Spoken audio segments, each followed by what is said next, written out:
Hey guys, this is T.1 here. First I want to give a quick shout out to the other Chaos because the movie that I am reviewing today, he bought me for my birthday. So quick shout out to him. Thank you, dude. And I was thinking, it's still October, and I guess I still have time to do one more horror film review. And today we'll be looking at Something Wicked This Way Comes, which terrified me as a child.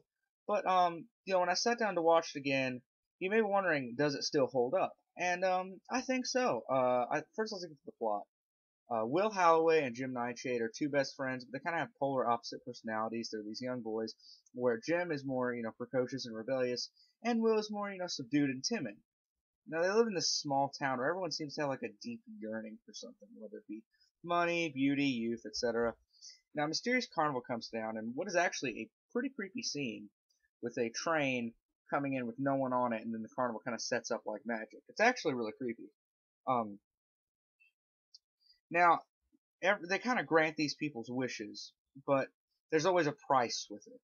Like for instance, there's this one like old lady that wants to be beautiful again, and her wish is granted, but she loses her sight and is forced to join the carnival. They do that with all of them when their wish is granted. There's some sort of price, and then they have to join the carnival.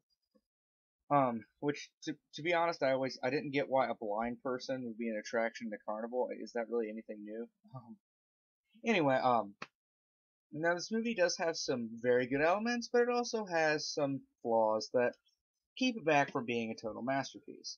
Now, first off, the two main kids, their performances are really bland, and the two performances are pretty bad. And most of the townspeople are pretty shallow and underdeveloped. Their desires don't seem like I don't know. I just never you never like get their personalities or anything. Just this guy wants money because I don't know, he's greedy or something. Like they never give you any of their personalities. They're just bland. However, I think the thing that vaults this movie up is Jonathan Pryce as the villain. The villain's name is Mr. Dark, and this guy's fucking creepy.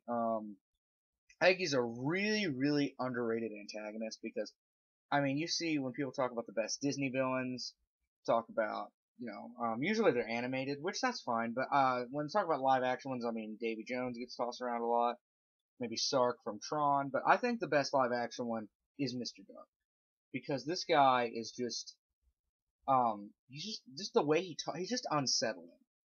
There's a scene between him and Will's dad, Mr. Halloway, in the library, and it's just it's brilliant. Like, it's one of my favorite scenes in movie history. And I don't think it's on YouTube anymore, which is a shame. But if you can find it, it's really, really good because he's ripping the pages out of this book, right? And he's like going through Mr. Halloway's life and all the shit that he didn't do and he regrets. And it's really, really good. So check this movie out just for that scene. But mainly, Mr. Dark, just as a character, is just the main reason why this film is so good. Now, he's not in the movie as much as I'd like, but he's in it enough. He's in it enough to make up for a lot of the bad in this film. Now, I don't want to shit on the movie. There actually are some pretty good elements to it. The film does have this sort of eerie atmosphere. The general look of the film conveys that eeriness, and so does the musical score.